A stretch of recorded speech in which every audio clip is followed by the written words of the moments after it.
Welcome to Midnight Casebook, where every shadow hides a secret and every mystery begs to be solved. Tonight, we unravel the chilling tale of Father Brown and Priest's brother died with secrets, a fan-made story paying homage to the brilliance of G.K. Chesterton's legendary detective. We'd love to have you along for this enigmatic journey. Drop a comment to let us know where you're watching from. Share your theories, and if you spot any inconsistencies, don't hesitate to call them out.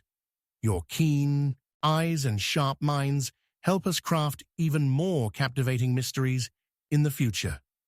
Chapter 1. The brother's confession came too late. He was already dead when the priest opened his mouth. The chapel was quiet, save for the slow drip of rain tapping the stained glass windows like the ticking of a guilt-ridden clock. Father Brown stood in the aisle, his cassock damp from the graveyard mist, staring at the body of the man who had once whispered secrets behind the confessional screen. His own brother, sprawled beneath the altar, with eyes wide open as if still trying to finish a sentence. They said the brother had come to make peace, that he'd walked into St. Jude's parish with trembling hands and a parchment in his coat, one that never reached Father Brown's hands.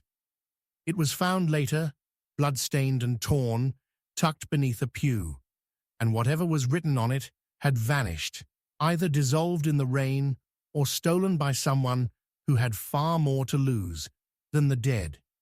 Father Brown didn't cry. He didn't kneel. He didn't touch the body. He simply stared, as if hoping the corpse would blink and finish the confession it had promised. He had seen many deaths. He had buried children, held murderers, watched lies tear through communities like wildfire.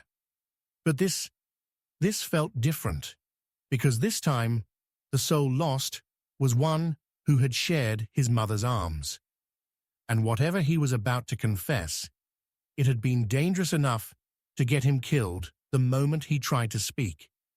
The police were quick to call it heart failure.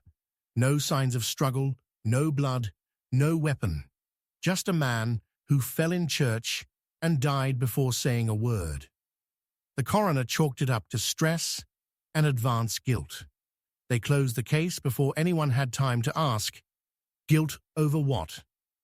Father Brown wasn't satisfied. He knew the look in his brother's eyes.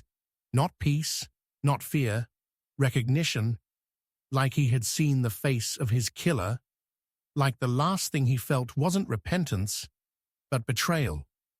What followed in the next hours would have unsettled even the most cynical observer. Mrs. Halbrook, the parish secretary, found the locked drawer of the sacristy forced open. The ledger, gone. The one that recorded private donations, including one made anonymously 2 weeks earlier, in gold coins that should have been impossible to trace. Father Brown had noticed that donation. It didn't belong to anyone in town. It didn't come from grace. It reeked of silence being bought. And that's when Father Brown remembered something. 3 nights ago, his brother had appeared at the edge of his garden. No coat, no shoes, just a letter in hand and trembling lips. He didn't speak, only stared. But Father Brown had thought it was a dream, a haunting memory. Now he wasn't so sure. He found footprints in the soil beneath the kitchen window, one set, barefoot, and the scent of sage, his mother's scent, a reminder that his brother knew how to bring ghosts with him. He began to dig, not in the ground, but in the past. 30 years ago, there had been a fire in the old orphanage down in East Surrey. It was ruled an accident, though the nuns never looked Father Brown in the eye when they said it.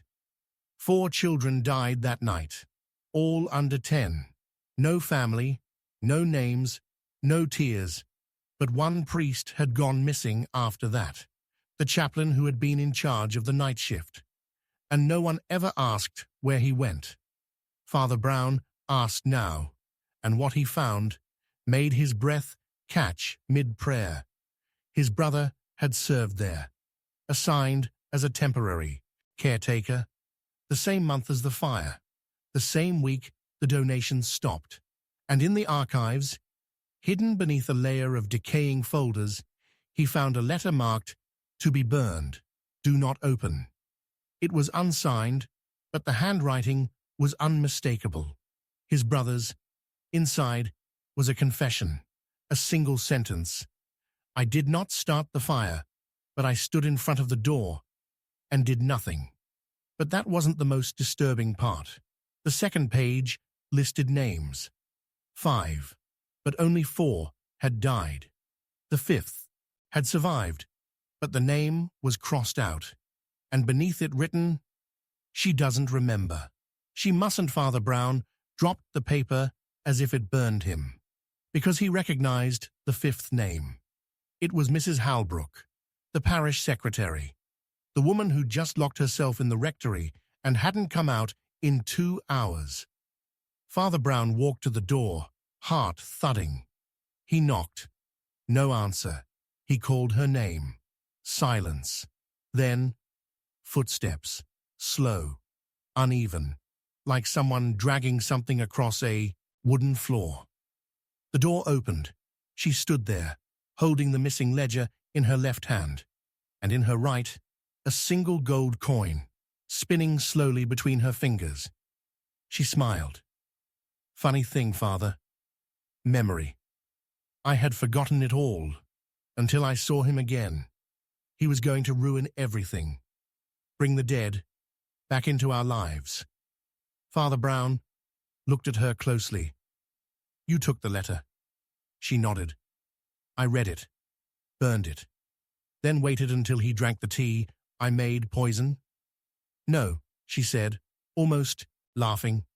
"Truth." He didn't understand. She stepped aside. "You'll find the answer behind the mirror." Inside the room was a mirror, old, cracked, tilted forward. Behind it was a wall, safe, long unused. He opened it. Inside was a photograph. 5 children, 1 priest. A fire behind them, blurred and raging. But something was wrong. The priest wasn't his brother. It was Father Brown. He staggered back. It couldn't be. He was never there. He never served in East Surrey.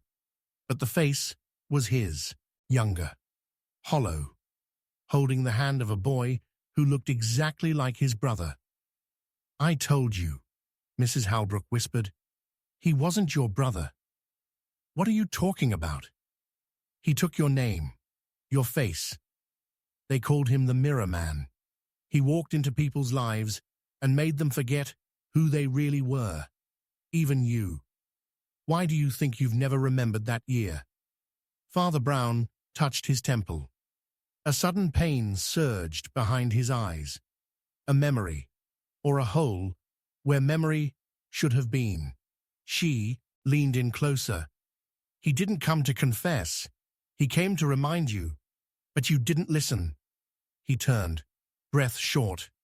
"Then who killed him?" She blinked. "I thought you did." The room spun. The gold coin fell to the floor. And somewhere in the distance, a church bell rang, though no hand had pulled the rope. Father Brown stepped out into the rain, unsure whether he was chasing the truth or running from it. The body had been buried. The police had moved on. The ledger would be rewritten. But something lingered. A shadow on the chapel wall, his own, but a few seconds too slow to follow him. He turned to look behind him. No one. And yet the whisper came clear as day.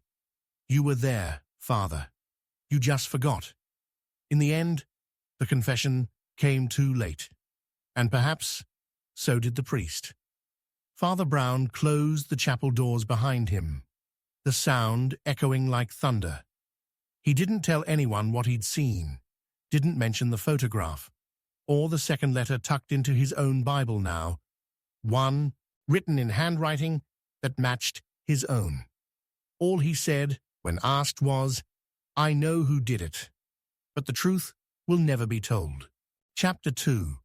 Secrets Buried Beneath Church Floorboards. They found the priest's wedding ring beneath the floorboards, 20 years after his funeral, and 10 years after the church swore he was never married. The rain hadn't stopped since the night of the brother's death. Father Brown felt the cold leaking into the bones of the church, soaking into the stones like the sins they'd never confessed. He had not slept. The discovery of the hidden photograph, the unsettling truth about the man who claimed to be his brother, and Mrs. Halbrook's chilling smile still followed him like smoke in a locked room. But it wasn't over. No, the shadows hadn't lifted. They had only grown longer. It began again, with a sound no one else could hear. A tapping, faint and rhythmic, beneath the nave floor. The kind of sound that didn't belong in a sacred place. Not footsteps, not vermin, not wind. It was steady, intentional, like someone trapped beneath the wood, trying, slowly, to be remembered. Father Brown listened, night after night. He paced the pews alone with a lantern, the rows of saints glaring down from the stained glass, silent as ever. At first, he believed it to be grief playing tricks, but on the fourth night, he brought chalk. He marked the spot where the tapping stopped. And when he returned at dawn, the chalk had been smudged in a perfect circle. He knew then, something, or someone, was buried there. Permission to investigate the floor was denied by the bishop. Sacred property, protected ground. And yet, it was the bishop himself who'd replaced the flooring 10 years ago, without explanation, after a mysterious fire damaged the altar. A fire with no investigation. No report, just a quiet carpenter brought in at midnight and paid in gold coins. Coins like the ones that had recently reappeared in the stolen ledger. Father Brown didn't wait for permission. He waited for midnight. With a crowbar borrowed from the groundskeeper and hands that trembled despite years of war and prayer, he pried the floor open. The smell hit him first. Not decay, not rot, old perfume, lilies, faint, faded, familiar. Then came the dust and the bones. They were not buried, not neatly, just crammed between the beams as if hidden in panic. And beside them, a rosary, shattered, the beads scattered like forgotten prayers. But that wasn't the part that made Father Brown drop to his knees. It was the ring, gold, worn, inscribed, to M, with all my soul, J, and the initials on the bone fragment, etched like someone had carved a name into the rib itself before death. J.B. Father John Beaton, dead 20 years. His funeral held here, a beloved priest, loyal, pious, alone, never married, never suspected. But someone had lied. Someone had taken great effort to make sure this body was not in a coffin. And someone had ensured Father Beaton's widow, if she existed, was erased from every record the diocese kept. Father Brown barely had time to breathe when the door creaked open. It was Mrs. Halbrook, again. She didn't flinch at the sight of the bones. Instead, she leaned in and whispered, "So you finally found her." Her, not him. The bones were not Father Beaton's. They belonged to the woman he married. Father Brown stood in stunned silence. "Who was she?" he asked, but Halbrook only smiled. She wasn't supposed to matter. That's why they chose her. Quiet, pious, alone, just like he was supposed to be. Chose her for what? Mrs. Halbrook's face twisted. To test the vows. She walked away before he could ask more. But the damage was done. That night, Father Brown sat with the bones laid out carefully across the sacristy floor, like pieces of a forgotten puzzle. He opened the old church registry books and found the page that had been glued shut long ago. He steamed it open with a kettle and time. Behind it, two names: marriage, John Beaton and Margaret Elston. Witness, Thomas Drellich. But the date was wrong, because on that date, Father John Beaton was meant to be in Rome at a disciplinary hearing for ideological deviation. A quiet code, Father Brown knew, for believing the church should confess just as much as it expects others to.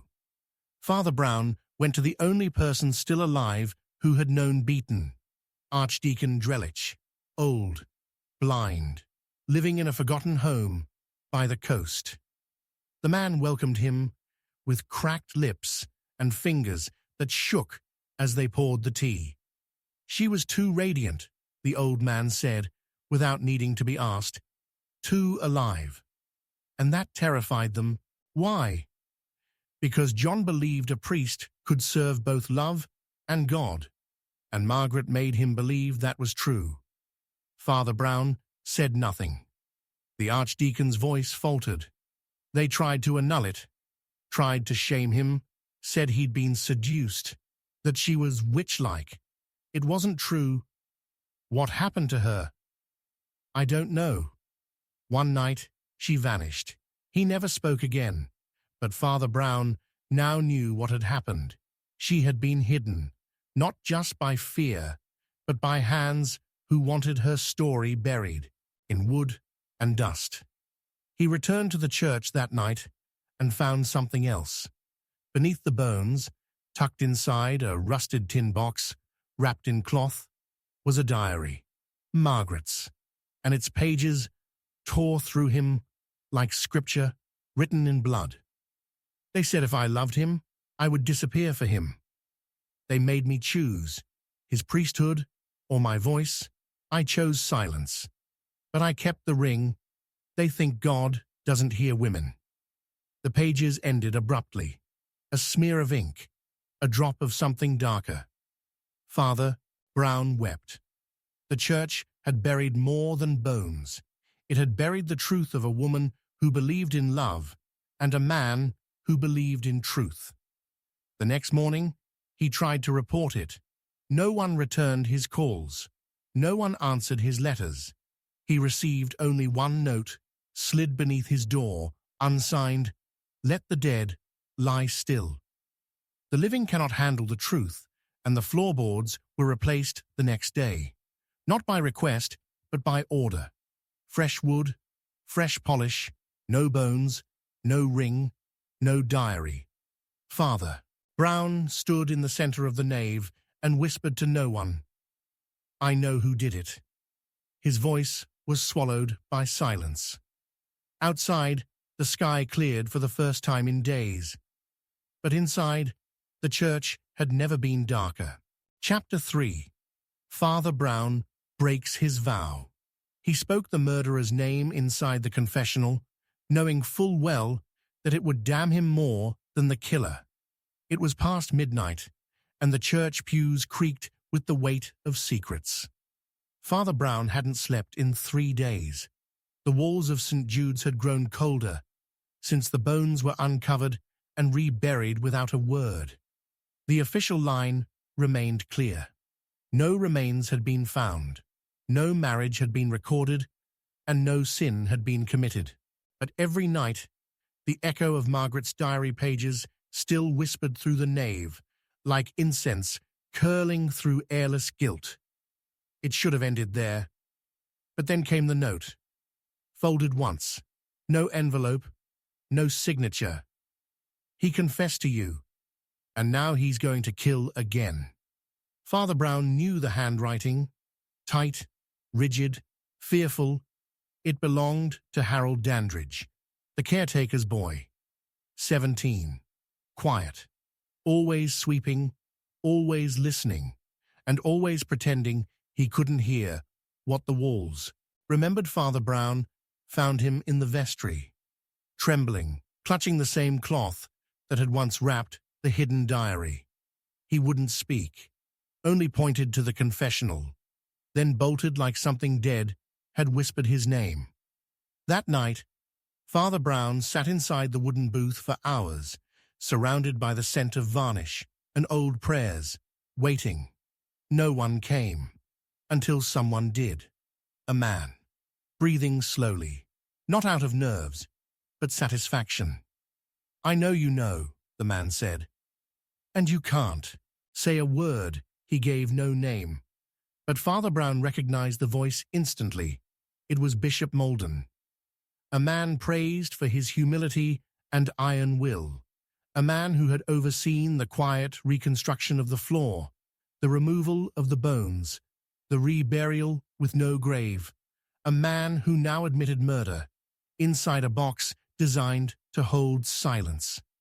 "He begged me," the bishop said he'd leave, said he'd forget her, but I couldn't take the risk.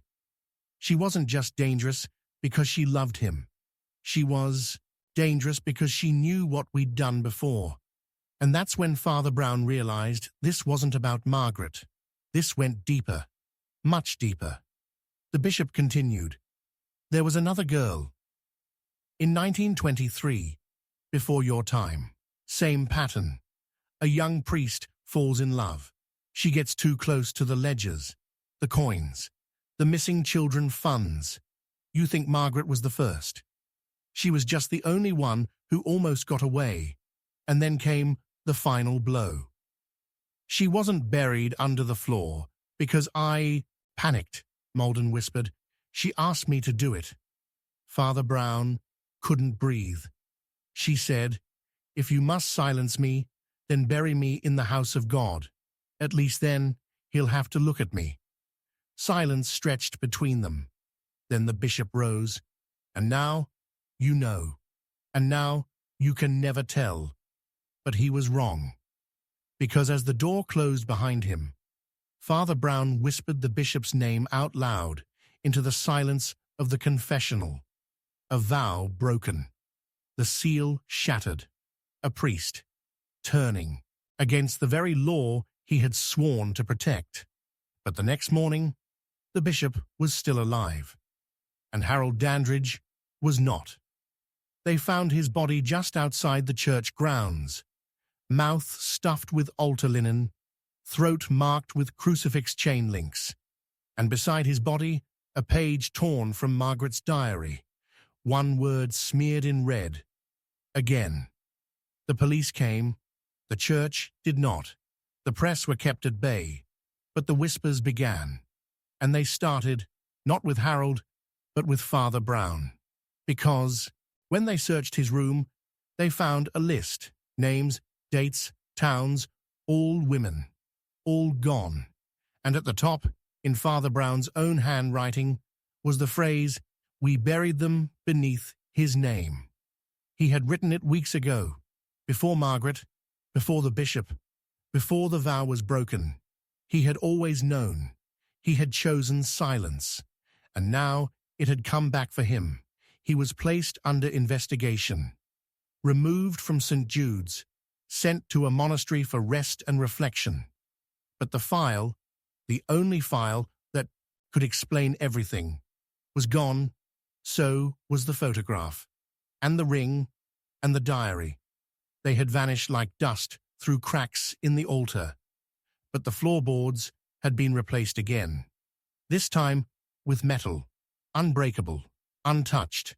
A new bishop arrived, a new caretaker, a new veil drawn over the truth. And yet, on stormy nights, locals say they still see Father Brown walking past the church, silent, alone, lips moving in unheard prayers. They say he stands at the locked door of the confessional, hand resting on the latch as if waiting for someone to come back, not to confess, but to forgive him. Because in the end, it wasn't the killer who broke the church. It was the priest who broke his vow and whispered the truth into a silence that wasn't ready to hear it. Chapter 4. The letter that killed him. He read the letter twice, then jumped in front of a train that wasn't due for another hour. The station master swore The schedule hadn't changed. The tracks were clear. No engines were scheduled to pass until dusk. But when the man leapt, something came roaring out of the tunnel, something the fog swallowed whole, and by the time anyone reached the tracks, there was nothing left of Reverend Whitlock except the letter still clutched in his hand, and a single, polished shoe pointed east, toward the old ruins of Blackmore Abbey. Father Brown was called only after the church made a decision. The death would not be investigated. The letter would be kept in Rome. The parish would hold a simple burial. No autopsy, no questions, just prayers. But Father Brown knew what no one else dared admit. The Reverend hadn't just been a priest. He had been the keeper of certain truths, the kind of truths buried beneath robes and rituals and locked archives. And now he was dead, folded over steel tracks, eyes open wide as if trying to remember the last thing he read. When Father Brown arrived at the rectory, the letter was gone. They told him it had been incinerated by request of the archdiocese. He asked why. They didn't answer. But Harold, the boy who once swept the chapel, now hidden in the shadows of the train station, whispered what no one else would. He never mailed it. It wasn't written to anyone. It was written about someone still alive, someone who had reason to be afraid. And that's when Father Brown noticed the oddest thing. Whitlock's room had no dust, not just clean, but too clean, as if scrubbed with bleach and fire. And inside the fireplace, unburned scraps of parchment remained, half consumed and curling, but still legible. 2 words inked with a trembling hand. She remembers. The hair on Father Brown's neck prickled, because that same phrase had been in Margaret's diary. The woman buried beneath the floorboards. The woman who wasn't supposed to matter. The woman who knew too much. She remembers. But Margaret was dead, wasn't she? That night, Father Brown returned to the tracks. He stood where Whitlock had stood, watching the mist roll over the rails. There was no train, no whistle, no sound, but something shimmered in the dark. A silver cross, flattened into the gravel, its chain twisted, like it had been yanked from someone's neck. It wasn't Whitlock's, and it wasn't new. It belonged to someone buried 20 years ago, the same model of cross issued to the girls who served in the orphanage choir, girls who had vanished after the fire, girls whose names were never written down, girls like the 5th name Margaret had once tried to remember, the name scratched out in her diary. Father Brown took the cross and returned to St. Jude's, and there, tucked behind the old wooden crucifix, he found another letter, not Whitlock's, but one addressed to him. To Father Brown, when they kill me. It was written in Whitlock's hand, hurried, smudged, but devastatingly clear. You were right. About the bishop, about the coins, about the floorboards, but you were wrong about her. She's not dead. She was never dead. She was taken underground, beneath the abbey. The tunnels still exist. They kept her memory locked behind prayers and stone. But she's alive. I saw her. And she remembered everything. That's why I had to warn you. That's why I'm next. And if you're reading this, then they've already erased me. Tell no one. The church won't protect you. Go to the well beneath the altar. Knock twice. Wait. She'll answer. Father Brown didn't sleep. He returned to the abbey before dawn, past crumbled stones and rusted gates, into the belly of a ruin that had long been declared unholy. He found the well, the same one where they used to lower wine barrels into the cold, the same one sealed shut when the orphanage was moved. The rope was gone, but the handle remained. He knocked twice. Silence. Then, a sound. Chains. Not loud, not violent, but deliberate. The sound of someone waking. A shape rose from the darkness, not a ghost. A woman, older now, hair grayed, eyes sharp. She didn't scream. She didn't speak. She only held out a folded page, part of the letter Whitlock had tried to destroy. It was written in Latin, a list of priests. 10 names, 9 crossed out. The 10th, Father Brown. He looked at her, breath caught in his chest. She nodded once, then disappeared into the shadows below. Chains, trailing behind her like a broken hymn. Father Brown stood at the edge of the well for a long time. Long enough to question everything he believed in. Long enough to hear the sound of a train in the distance. A train not listed on any schedule. And in that moment, he understood. The letter hadn't killed Reverend Whitlock. It had spared him from something worse. Father Brown returned to St. Jude's and sealed the letter inside the walls of the confessional. He told no one, not even the new bishop, who arrived 2 days later with a warm smile and eyes that did not blink enough. The death was ruled an accident. The station master never worked again, and the tunnels beneath Blackmore Abbey were declared unstable and collapsed. But Father Brown knew they weren't empty, because sometimes, late at night, when the wind moved just right, he could still hear chains, and sometimes, when he passed the altar, the crucifix would tilt just slightly, like someone was watching from below. He never opened the letter again, and when someone finally asked him about Reverend Whitlock, he said only, "I know what killed him." But the truth would destroy more than faith. It would destroy memory, and he never spoke of it again. Chapter 5. What the crucifix didn't hide. The crucifix bled when they removed it, and beneath it they found a tooth. It should have been nothing, a maintenance job. The wooden cross above the altar at St. Jude's had begun to lean, the wall behind it warping with time and damp. The new bishop ordered it taken down, a symbolic act for the parish's fresh beginning. But the moment the final nail was pulled, the wood groaned like a throat choking on truth, and from the hole behind it slipped a yellowed tooth. Human, old, still slick with something too dark to be dust. The workers ran. The altar boy fainted.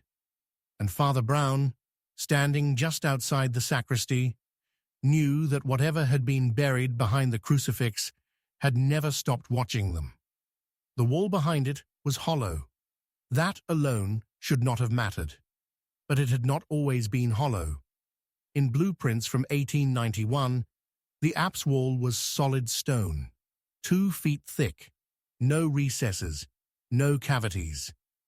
And yet here it was now, riddled with a tunnel carved behind plaster and prayer, leading deeper than any room in the church should go.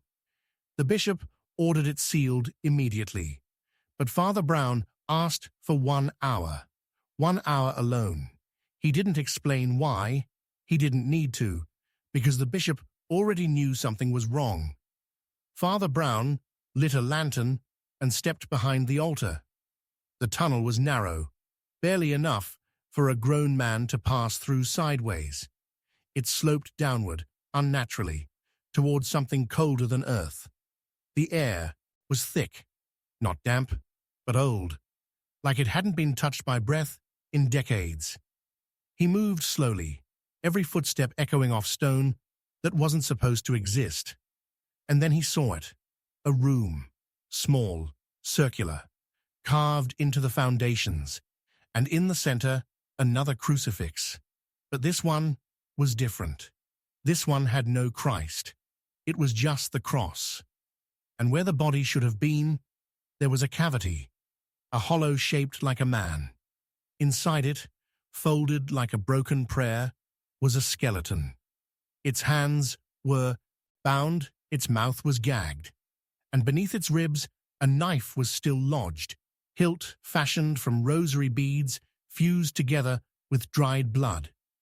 Father Brown fell to his knees, not from fear, from recognition, because carved into the hilt of the blade was a name, his own. He did not remember crafting it. He did not remember binding a man and entombing him behind holy symbols, but the evidence lay in front of him, silent, unflinching, undeniable. Then came the second horror. Beneath the skeleton's foot, pressed into the dirt like a forgotten sin, was a silver pendant, the same kind Margaret Elston had worn, the same one the church claimed had been buried with her. But this was older, tarnished, almost melted, and engraved on the back was something that shattered everything. To forgive me, B, not J, not John Beaton, B, as in Bishop Molden. Father Brown clutched the pendant, breath shallow. It didn't make sense. Molden had claimed he never knew Margaret, that she was just a victim of circumstance, but this pendant, this message, proved more than affection. It proved guilt, and then something worse. Behind the skeleton, in a crack in the stone, lay parchment, not a diary, not a confession, a transcript, a full account of a secret trial. A tribunal held not in court, but in the abbey's ruins. It detailed accusations of heresy. A priest accused of preaching that women's voices were equal to men's in matters of faith, that the church had erred in silencing victims, that coins meant for orphans had been redirected to pay silence. The accused, Father Matthias Breen. The verdict, guilty. The punishment, erasure. He was the man behind the wall, and the signature of the chief judge, Molden. Only it wasn't written in ink. It was written in blood. Father Brown stumbled backward. The tunnel closed in around him. The crucifix above had hidden this, buried it behind piety and performance. And now the one symbol of salvation had become a tomb door for a truth so dark no prayer could redeem it. When he returned to the chapel, the bishop was waiting. He said nothing, just watched as Father Brown emerged, pale, shaking, holding the pendant like it was a heart that still beat. The bishop smiled. "We all hide things behind the cross," he whispered, "but some forget to nail it shut." Father Brown didn't respond, because for the first time in his life, he didn't know whether God was still listening. That night, he didn't sleep. He read the transcript again and again, searching for something, anything, that would prove it was a forgery, that the skeleton was a plant, that the knife wasn't his, but it was his. It had been made from his own beads, a gift given to him decades ago by a woman whose name he had forgotten until the moment he read it again. Margaret hadn't died in the fire. She had been there, at the trial, and she had fled before the execution. She had kept the truth, hidden it in pages, buried it in walls, carved it into the silence of crucifixes.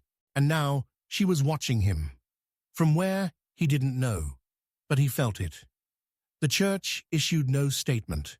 The wall was sealed once more, the skeleton buried with no name, and the bishop promoted to oversee a new diocese, far away from stone and questions. But Father Brown remained, alone, quiet. And when asked what he found behind the crucifix, he simply said, not what it hid, but what it refused to hide any longer. And in the end, that truth was louder than faith. Chapter 6. His brother's silence was screaming. They buried him with a sealed mouth, but his silence still cracked the church walls open. Father Brown stood over the coffin, with his hands trembling, not from grief, but from recognition. His brother had died without a single word to anyone. No note, no confession, no last rites. Yet somehow, in that deep, unnatural stillness, there was a voice, echoing beneath every prayer, clawing through every hymn, howling beneath every line of scripture. And it wasn't just a memory, it was a warning. They said it was natural causes, that Arthur Brown, a man who had once served as a priest in a forgotten village chapel, had simply passed away in his sleep, peacefully, without struggle, without sound. But when Father Brown saw the body, something inside him shattered, not because of the bruising, subtle, high along the neck like shadowed fingerprints, not because of the faint smear of wax in his ear canal, but because his brother's hands were curled into fists, and inside his left palm was a single black rosary bead, cracked down the middle, as if it had burst under pressure. Father Brown didn't tell the coroner what he suspected. He didn't tell the bishop, but he knew this was no ordinary death, not just because of the signs on the body, but because 3 days earlier, Arthur had sent him a letter, one that said nothing, just a blank piece of paper, folded perfectly, with a single phrase scrawled on the envelope: "If I fall silent, dig." That was all. No return address, no signature, but it had been posted from Penmore, the village where Arthur had once preached, and where he'd been removed, quietly, without explanation, after a fire that destroyed the chapel records and ended 3 children's lives. Father Brown went to Penmore. The village had changed little, still cloaked in ivy, its windows always half closed. The church remained, though now it was more of a monument than a place of worship. Empty pews, faded glass, and an altar stained with something too dark to be time. He entered alone. Inside the vestry, there was nothing out of place, except the silence. It was the same thick, gasping silence he'd felt at the funeral, as if something had once screamed inside this building, and the echo had never stopped vibrating in the bones of the walls.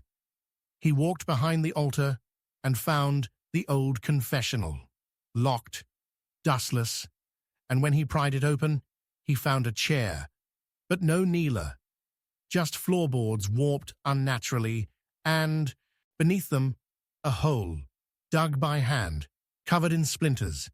Inside it, wrapped in cloth, soaked through with oil and mildew, were notebooks, dozens, all in Arthur's handwriting, all filled with the same sentence, over and over again in increasingly unhinged penmanship. "They are still under the church." The first entries were calm, rational, talking of strange sounds at night, footsteps when no one was present, whispers that mimicked the voices of parishioners, voices that belonged to people already dead. Then came names, girls, boys, each marked missing and dated, all gone within a 6-month window in 1946, none ever found. Father Brown recognized one name: Margaret Elston. She wasn't just a woman in a diary or a pendant under a skeleton. She had been a child first, a survivor. The pages grew darker. There were sketches, symbols, maps of the chapel's foundations, where Arthur claimed tunnels led into a crypt that hadn't existed on any official blueprint.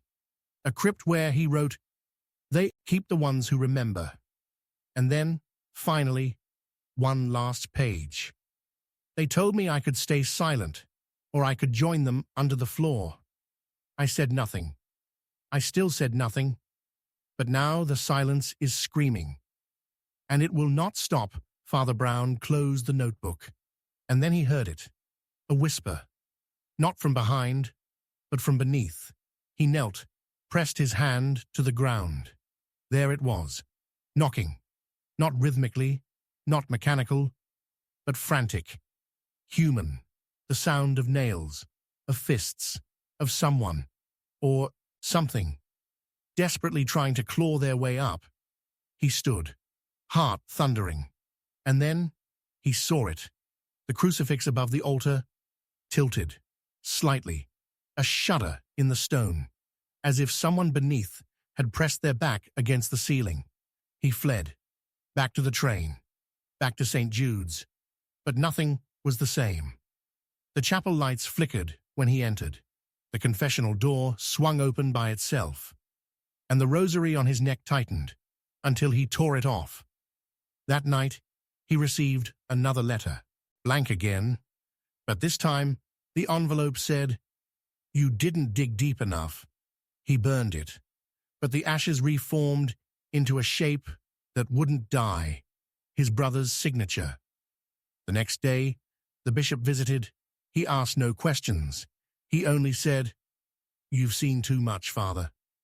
And Father Brown replied, "Not enough. But I've heard it." He didn't elaborate because he didn't need to. The silence was still screaming. Everywhere he went, it followed. At Mass, he'd hear hymns that ended with unfamiliar words. At night, the church bells rang at impossible hours. The floorboards creaked beneath him even when he stood still. And then, the final horror, the grave. He returned to Arthur's tomb 1 week after the funeral. It had been opened. Not by animals, not by weather, by tools, deliberate. The coffin had been pried apart, and inside, the body was gone. Only the rosary bead remained, now whole again, glinting like an eye that had never closed. He fell to his knees, and behind him, a voice, not loud, not clear, but undeniably Arthur's, said, "You didn't hear me." Then silence. Not peace, just pressure, thick and rising. And he knew then what no priest should ever admit, that silence could scream, and that some screams never needed sound to shatter everything you believe. Chapter 7. Confessional booth held the murderer. The last man who confessed that night never left the booth, but when they opened the door, someone else was sitting in his place. It had been raining for hours, the kind of heavy, dragging rain that made the streets glisten like black glass. Inside St. Jude's, the world moved slower. The pews creaked with damp coats, the candles hissed with steam, and the line for confession was longer than usual. A charity sermon had drawn in faces from nearby villages, some who hadn't stepped inside a church in years. Father Brown sat inside the confessional, half listening, half haunted, his mind still echoing with his brother's last letter and the hollow wall behind the crucifix. He wasn't supposed to hear what he did that night, and he certainly wasn't supposed to understand it. But then came the last penitent. He didn't speak right away, just breathed heavily through the lattice, and when he finally whispered, his voice was slow, cold, unfamiliar. "I have done something unforgivable." Father Brown straightened. The voice didn't shake. It didn't crack. It carried the eerie stillness of someone who had already made peace with their sins. "I didn't kill her for revenge," the voice continued. "I killed her to stop what she knew. And I would do it again, if I had to." Father Brown's breath caught in his throat. There was no name, no hint of who he meant. Just that word, her, as if the speaker assumed Father Brown would understand. "She was going to expose us all," the voice said, "and you know how dangerous truth becomes when it's whispered inside sacred places." Then silence, then a slow exhale, and the sound of the door closing. Only, when Father Brown stepped out, the other side of the booth was still shut, locked from the inside. He called out. No answer. He knocked. Nothing. Then, at last, the door creaked open, and there, seated quietly on the other side, was a man with his hands folded, head bowed. Only it wasn't the man who had just spoken.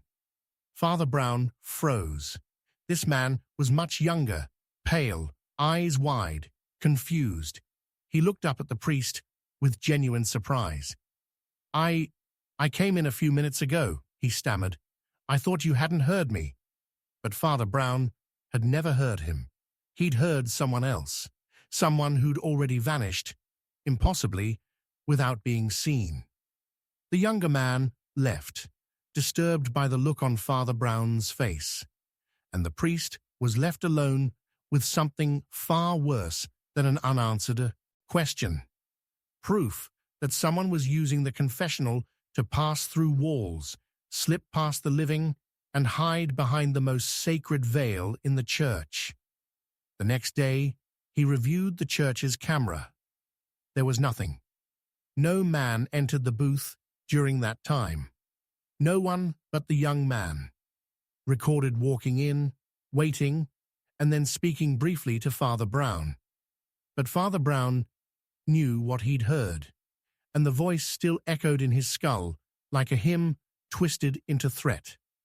Later that week, a body was discovered behind the rectory, Margaret Holbrook. Her face was gone, drowned in lime, stripped of identity, but on her wrist was a chain of broken rosary beads. Inside her pocket, stuffed into the lining, was a piece of cloth with a name stitched in faded red thread. Father Brown. The police asked questions, but they didn't press hard. The bishop answered for him. A tragic death. Likely suicide. The woman had suffered from delusions. But Father Brown knew that wasn't true, because Margaret had left something else, hidden inside the same booth where the voice had spoken. A key, old, rusted, ornate, and etched into its stem were two initials. B.M. Bishop Molden, the man who had now mysteriously resigned for health reasons. Father Brown took the key.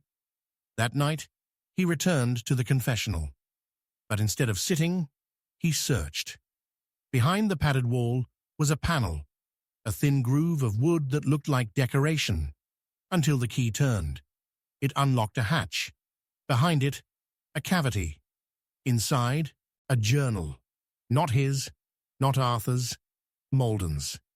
Father Brown read, and with every line, the blood drained from his body. The journal detailed a system, a network of confessions, a way for certain secrets, those deemed too dangerous, never to leave the booth. Priests would listen, record, archive, and when necessary, act. Not through forgiveness, but through control, blackmail, elimination. The confessional was not a place for absolution. It was a trapdoor. And when Margaret had remembered the truth about the children, when she'd tried to speak again after all these years, someone in that system activated the last ritual, elimination. The murderer had been inside the church, inside the booth, not as a priest, but as something worse. Someone hiding behind piety, wearing silence like a mask, and still walking freely. Father Brown looked back through the journal. At the final entry, it was short. "I told him he didn't have to kill again. I told him we'd erased everything. But he insisted. Said she had the look. Said she was going to say the wrong thing to the wrong priest." There was no signature, but the next line told everything. He said, "If Brown hears her name, he'll know. And if Brown knows, I'll kill him too." Father Brown put the journal down. The booth creaked. No one there. Just the feeling of breath on the back of his neck. The candles flickered. He turned. Nothing. But inside the booth, sitting once more on the opposite side, was the journal. Closed again, as if it had never been touched. And the voice, impossible but unmistakable, spoke once more. "You should never have listened." Father Brown didn't sleep that night. And when the sun rose, he did not say Mass, because some truths don't belong in sermons, And some killers don't need knives, only silence, robes, and a place to hide. The confessional booth held the murderer, and it always would. Chapter 8. The Bible had a bullet. The bullet wasn't found in the body, it was found lodged in the book of Psalms, right between "The Lord is my shepherd," and "Though I walk through the valley of the shadow of death," no one could explain how it got there. The old man had died on the steps of the church, hands folded neatly, head bowed, no blood, no wound. But when Father Brown opened the Bible beside him, the one tucked under his arm as if he'd fallen asleep during morning prayer, the pages split at Psalm 23, and there it was, a bullet perfectly embedded, like it had been aimed not at flesh, but at faith. And stamped on the casing, nearly invisible, was a marking he'd only seen once before. 3 interlocking rings, a symbol carved into the altar stones beneath Blackmore Abbey, a symbol associated with disappearances, cover-ups, and a ritual that had been erased from every church document except the one Father Brown had hidden inside his wall. The old man's name was Rupert Dale, a deacon once excommunicated for reasons no one would specify. They said he had broken his vows, that he'd betrayed the sanctity of the church. But his record was blank, too blank, and the only document Father Brown could find was a receipt from the diocesan archives dated 10 years ago, a request to destroy 5 boxes of evidence labeled Penmore Orphan Project, Confidential. The name matched what Arthur Brown had written in his last note, and it matched the pattern. Every death was tied to a truth someone had tried to bury, and now even the Bible wasn't safe. The bullet hadn't gone through the cover. It had been placed inside deliberately, pressed into the pages as if meant to be found. But who had put it there? And why did the man die without a single wound? Father Brown demanded an autopsy. The bishop refused, said it would dishonor the dignity of the cloth. But when no one was looking, he broke into the morgue himself. Rupert Dale's body was cold, but intact. No holes, no bruises, no sign of trauma, except for one detail. Under his tongue, carved into the flesh like someone had etched it while he was still alive, was a word. Lex. Latin, law, but not divine law. Their law. The secret law followed by those who operated beneath the church's face. The ones who enforced silence. The ones who punished memory. The ones who sent Father Matthias to die behind a crucifix wall. Father Brown took the Bible home, examined it, weighed it, removed the bullet. It wasn't standard, hand-filed edges, etchings along the copper. When placed under magnification, they weren't scratches. They were words, a verse, but not from scripture, from a diary, Margaret Elston's diary. They fired truth at faith, but faith never bled. Only the ones who carried it. He dropped the bullet. It rolled across the floor and stopped at his feet, as if pointing to something. The carpet beneath the bookshelf had frayed. He pulled it back. There, carved into the wooden floor, was the same symbol. 3 interlocking rings. Only now, a 4th ring had been added. New, fresh, recently burned into the wood. Someone had been in his home. Someone had stood right where he prayed, and they had left a mark to show him he was next. The phone rang. No one spoke on the other end. Just a soft, rhythmic whisper, like fingers tapping a metal surface. He hung up, but the whisper didn't stop, because it wasn't coming from the phone anymore. It was coming from the Bible. He opened it. Page after page had changed. Ink bled. Words smudged. The verses had rearranged themselves. Psalm 23 now read, "Though I walk through the valley, I carry the bullet that silence gave me." He blinked, looked again. The page was normal. The bullet sat still beside it, innocent as ever. But something was wrong, deeply wrong. He returned to the church and found the confessional door ajar. Inside, a message carved into the wall with something sharp. Psalm 94:1. Vengeance belongs to the Lord. But it wasn't in his handwriting. It was in Arthur's. His brother had died months ago, and now he was speaking again. Father Brown checked the pews. Empty. Checked the sacristy. Locked. Checked the altar. The Bible there had also changed. Same page, same bullet, same verse. But now, beside it, a name. Rupert wasn't the first, and beneath it, written so small it could have been missed, 3 initials, CRH. He'd seen those letters before, on a gravestone behind Penmore, child-sized, no date of birth, only one word beneath the initials, forgotten. Father Brown dug up the record. The child had died during a fire, never identified, assumed orphan, assumed nameless. But in Rupert Dale's personal effects, hidden inside a false compartment in his coat pocket, was a photograph of a little boy with a priest's hand on his shoulder, a hand wearing a very specific ring. The bishop's, not Molden, the one before him.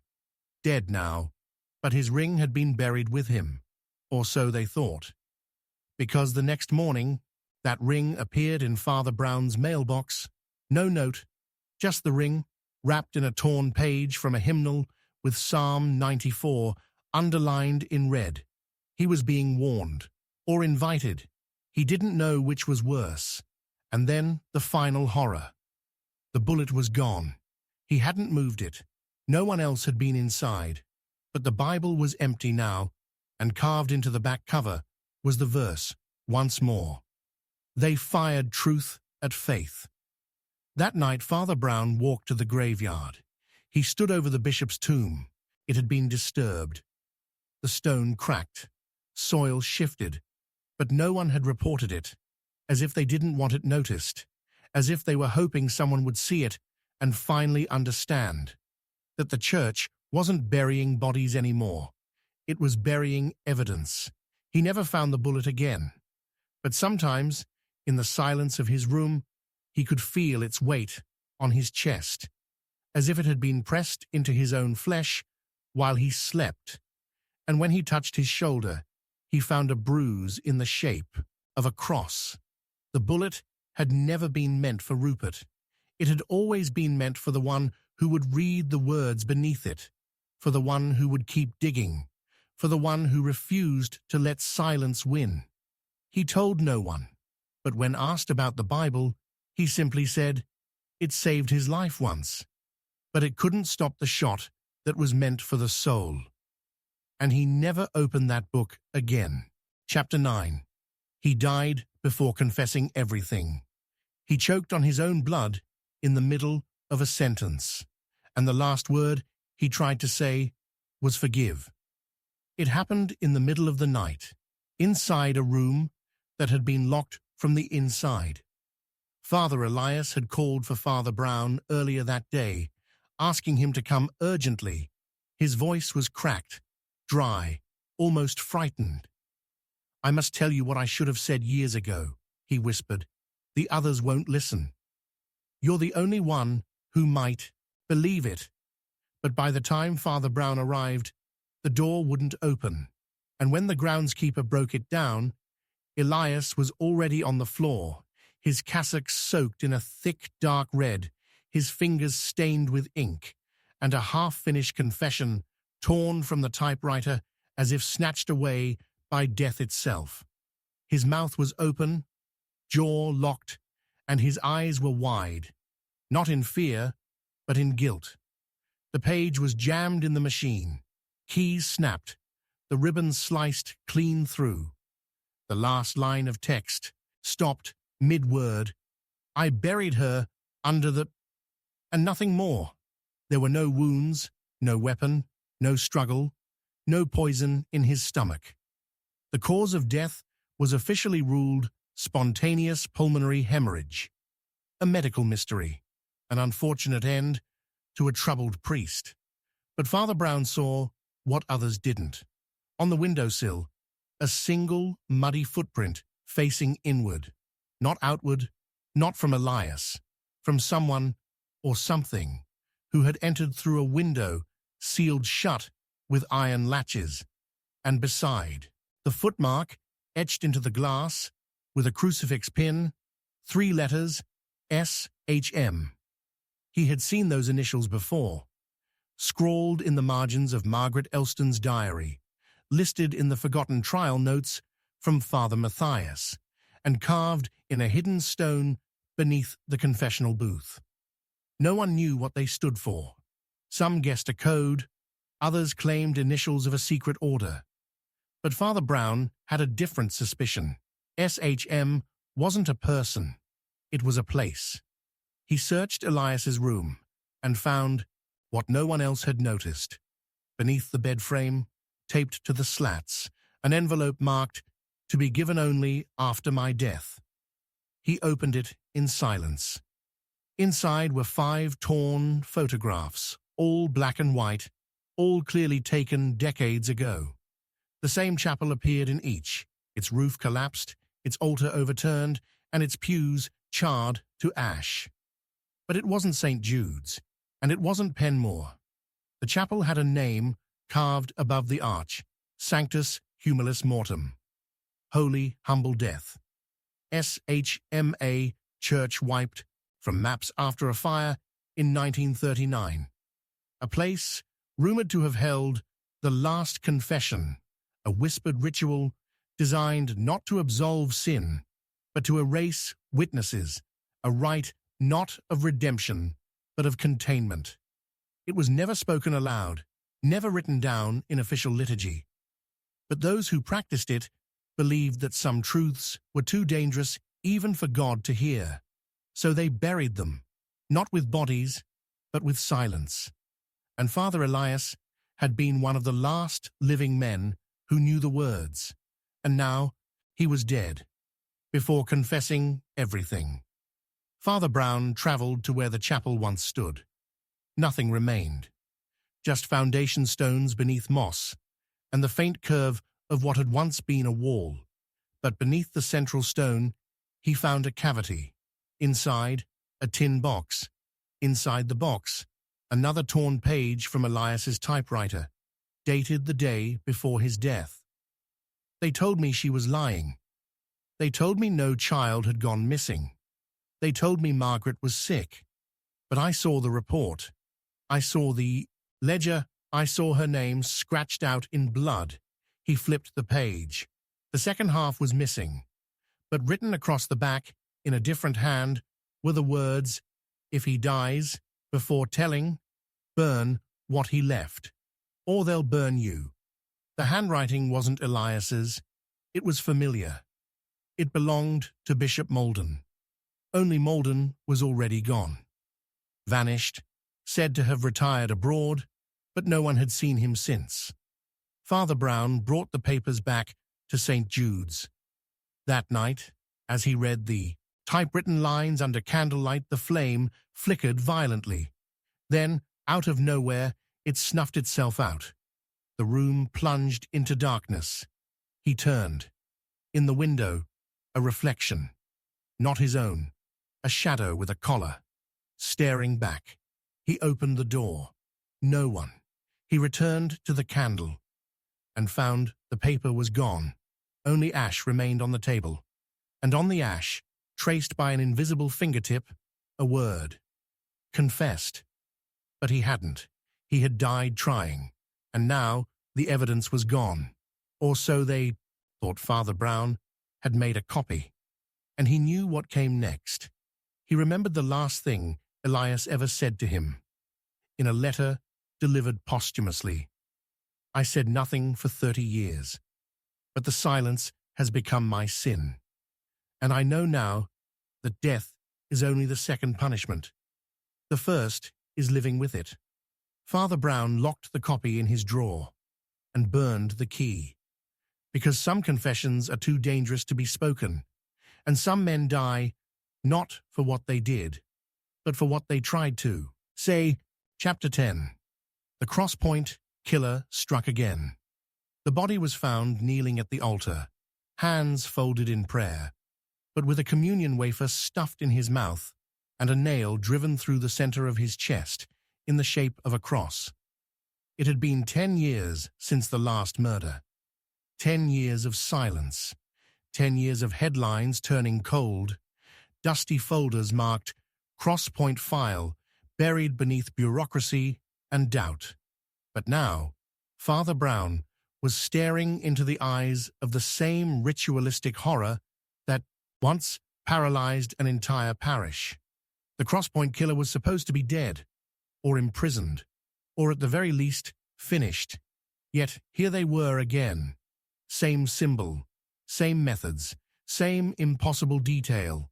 No blood, not a drop, just the body posed, the nail centered perfectly in the sternum, and that wafer, always the wafer, pressed to the tongue like a mockery of redemption. The victim's name was Gerald Mott, a church accountant. Quiet, devout, no known enemies. Found just before dawn by the cleaning woman who screamed so loud the crucifix above the altar cracked clean across the spine. There were no signs of forced entry, no signs of struggle, no fingerprints. The CCTV footage from the previous night had been erased, deliberately, not glitched, and the confessional door had been left open as if to say, someone confessed and someone was judged. Father Brown wasn't part of the official investigation. The church didn't want a scandal, and they certainly didn't want him involved. Not after the discoveries he'd made in the Penmore files, or the trial that never happened under Blackmore Abbey, or the corpse behind the crucifix. But he couldn't walk away. Not from this, because he recognized the nail. It wasn't just symbolic. It was one of the original iron nails used to seal the doors of Sanctus Humilis Mortem, the same lost chapel he had uncovered 2 chapters ago. Only 10 had ever been forged, and only 3 were known to still exist. One of them had been in Father Brown's own private collection, until now. Now it was missing, and now it was embedded in the heart of a man who had handled church finances. He searched his office. The safe had been opened, no signs of forced entry, but the lock code had been changed, and beside the open drawer sat a note. No words, just a fingerprint, burned into the parchment. He took it to an old archivist at the diocese, a man who owed Father Brown a favor and had once catalogued the crosspoint killer files back when the church pretended to care. The fingerprint matched, but not to any known criminal. It matched a dead man, Father Marcus Vale, a priest who had hanged himself in 1997 after rumors surfaced of inappropriate rituals involving children from a choir group he oversaw in the same parish where the first crosspoint murders had begun. He'd left no suicide note, only a Bible, and inside it, Psalm 141, underlined in blood, "Let the wicked fall into their own nets, while I pass by in safety." The church called it madness. Father Brown called it calculated. He revisited the original crosspoint files. There had been 6 victims in total, each found in the same position, kneeling, wafer in mouth, nailed to the chest. All of them were connected to secret church operations. Those who knew too much, or moved money too quietly, or whispered truth too loudly in the wrong ears. And now Mott, the accountant, made victim 7. But something had changed. The original killer had left verses. This time, there was only silence. Except for one thing. Carved into the altar, so faint it took hours of angled candlelight to see, was a sentence. Confession is a dead language. Father Brown sat in the sanctuary, long after dark, turning those words over and over again in his head. If the killer had returned, they had evolved, no longer seeking repentance, no longer trying to expose corruption. Now, they were erasing it, silently, efficiently, and somehow from the grave. That night, Father Brown received an envelope, under his door, unmarked. Inside, a photograph, black and white, of himself, asleep, in his own room, taken the night before. The timestamp was burned into the corner, 3:03 a.m., the same hour Mott was estimated to have died. He turned the photo over. A single verse was handwritten in crimson ink. "And if thy eye offend thee, pluck it out."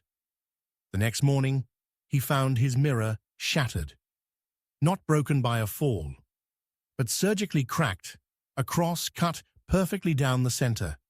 And in the bathroom sink, wrapped in a white cloth, lay the communion wafer he kept locked in his private chapel, untouched, but pulsing, as if it had just been placed there.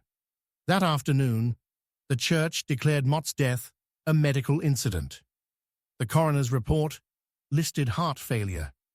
The bishop refused to release the autopsy, and the Crosspoint killer files were sealed again. But Father Brown had seen what was inside Mott's chest during the quiet moments before the authorities arrived. The nail had not pierced the heart. It had pierced something deeper, tucked behind the breastbone, folded there like a secret. A photograph of Margaret Elston, smiling, next to a priest whose face had been burned away with acid.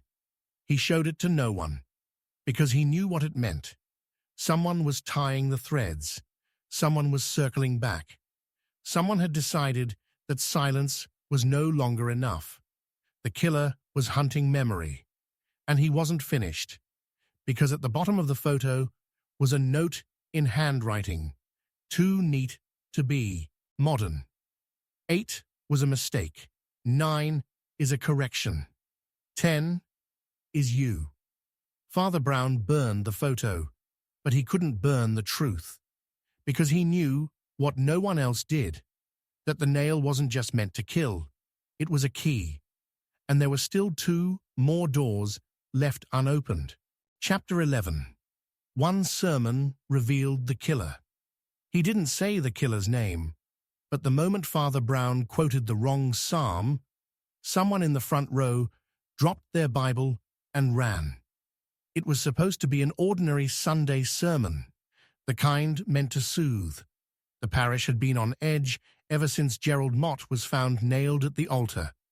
Whispers were circling again, about the Crosspoint killer, about cursed scriptures, about a pattern no one dared name out loud. Father Brown stood behind the pulpit, hands trembling slightly as he opened the book. He had no notes, no prepared speech, only instinct. An instinct told him that the killer was sitting in the church that morning. He scanned the crowd, all regulars, all familiar faces, all pretending that nothing was wrong, but something was. Because as he began to read from Psalm 35, a psalm not scheduled, not part of the liturgical calendar, a single line stopped the room cold. Let destruction come upon him unawares. The air shifted. Pew creaked, and then a thud.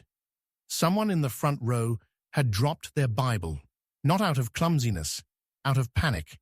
It was Father Malcolm Wraith, respected, polished, the kind of man who never missed a step, never misspoke, never flinched during confession.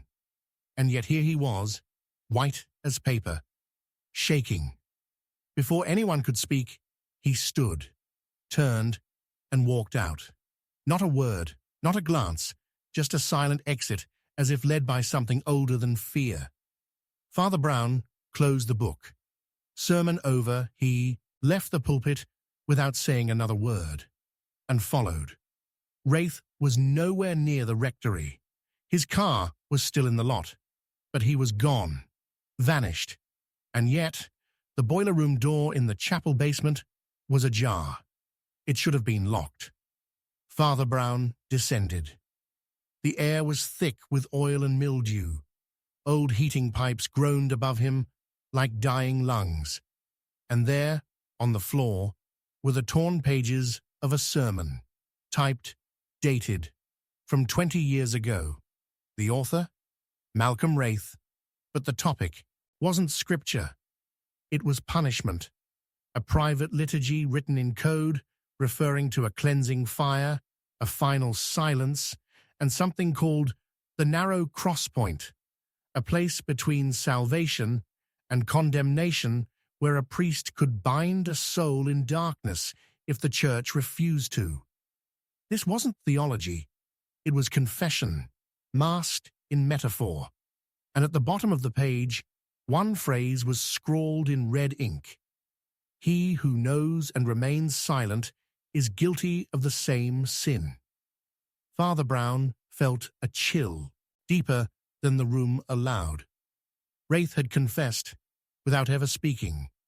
And that day, something inside him cracked. Because this wasn't a sudden betrayal. This was a ritual, repeated, practiced, perfected, and someone else had been helping him. He returned upstairs, found Wraith's Bible still on the pew. Inside, not verses, but photos. 7 of them. All victims, all from the Crosspoint killings. But these weren't crime scene photos. They were posed, taken in advance. Each one showed the victim, alive, kneeling, eyes closed, in silent prayer, waiting for a ritual they thought was holy. Father Brown dropped the book, and that's when he saw it. In the corner of the photo, a candle holder, one carved with a unique design, 3 interlocking rings. But this wasn't taken at St. Jude's. This was taken in the chapel, beneath the old diocesan archives, a space no longer in use, a space sealed 25 years ago after a storage fire. He went there next. The doors were chained. He broke them. Inside, a makeshift altar, covered in soot, but underneath the ash, something gleamed, a nameplate, the narrow cross point. It wasn't a place, it was this room, the center of every unsolved mystery, the physical heart of every dark sermon, every whispered confession, every death cloaked in sacrament. And behind the altar, a mirror, cracked, but not shattered, just enough to show a man's reflection, standing behind him. Father Brown turned. No one, just the echo of footsteps receding down the corridor. When he returned to the main church, Wraith's car was gone. That night, a new letter arrived under the door. No signature, just a single page from a sermon. This one typed by Father Brown himself, years ago, on guilt and forgiveness, and in the margins, underlined in shaking ink. One sermon revealed the killer. But who was preaching? He stared at it for hours, because he knew the truth, that some sermons speak louder in silence, that some killers don't use knives or nails. They use words, words cloaked in ritual, dressed in faith, sharpened by memory. And as he walked into the empty church, the candles already burning, though no one had lit them, he whispered to no one, "I know who did it, but the truth will never be told." Chapter 12. Father Brown questioned his faith.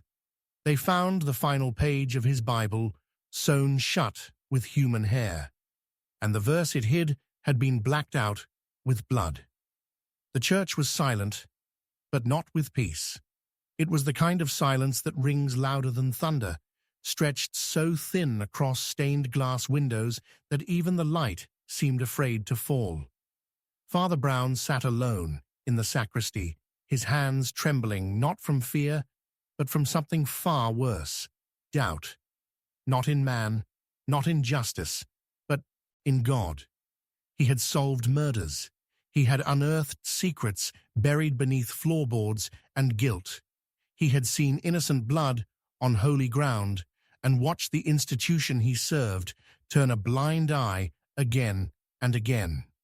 But now, with the final piece of the puzzle stitched into the very spine of his faith, he understood that not everything hidden in the church had been placed there by men. The Bible had always been his compass, its margins worn with annotations, its pages smoothed by decades of devotion. But tonight, as he turned to the final chapter of Revelation, he noticed something wrong. A faint resistance, a crease that refused to unfold. He pulled gently, and the page did not tear, it ripped as if the fibers had fused together unnaturally. Behind it was a sliver of parchment, not part of any scripture. A message, and it wasn't addressed to God, it was addressed to him. You should not have opened the crosspoint door. The ink wasn't ink, it was blood, and beneath that line, in the same trembling hand that had appeared on a dozen unsolved letters, a final question. Did you think faith would save you from memory? He stood, heart pounding, walked to the sanctuary. Every candle had gone out, even the eternal flame behind the altar. Only one light remained, flickering faintly behind the crucifix, the same crucifix that had once bled, the one that had hidden bones, diaries, and sins dressed in liturgy, the one he had rebuilt, nail by nail, after it shattered under the weight of the Crosspoint killer's last message. He approached it, slow, unblinking, and there, lying beneath it on the altar cloth, was his own rosary, broken, thread frayed, beads scattered in a perfect arc. 13 total, 1 missing. The string snapped as if bitten through by teeth. He didn't touch it. He didn't need to, because he finally understood. He hadn't been hunting a killer. He had been following one. Through sermons, through secrets, through every confession that dripped with too much truth to be forgiven. The deaths hadn't been random. They had been curated, selected like readings for a twisted liturgical calendar. Margaret, Arthur, Mott, Elias, Wraith, each of them chosen not because they sinned, but because they tried to speak. And now, Father Brown was the last voice left, the last verse unspoken, the final name in the footnotes of a gospel never meant to be written. He stumbled back to his quarters, every corridor of St. Jude's now pulsing like a throat about to swallow. On his desk, a letter. No stamp, no envelope, just one page, folded once. He opened it. It was the sermon he was supposed to deliver that Sunday. But it wasn't in his handwriting. It was written for him. Every word tailored to end him. Not with poison, not with bullets, but with revelation. Because if he spoke the words, if he delivered that homily, he would damn someone in the room. Maybe even himself. The lines were precise, almost surgical. And in the end, the shepherd must turn and see who has been, following him from the shadows, wearing his own skin. Father Brown dropped the paper. It didn't float. It fell, heavy, as if soaked in centuries of weight. He turned to the mirror, and it wasn't his own reflection staring back. It was a version of himself, older, paler, the collar reversed, the cross upside down. He stepped closer. The mirror did not mimic him. It waited. Then its mouth moved. No sound. Just a single word, whispered in silence. Do you still believe? The glass cracked. He blinked, and the room returned to normal. But the question didn't leave. It followed him into the pulpit the next morning. The pews were full. Every face he had ever trusted looked back at him, smiling, waiting, as if they knew what was about to happen, as if they had always known. He opened the Bible. The final page was blank again. Not torn, not bloody, just clean. White, empty. He looked out at them all and saw it. Every eye shining, every smile hollow. All of them were waiting for the sermon, the one written in someone else's hand.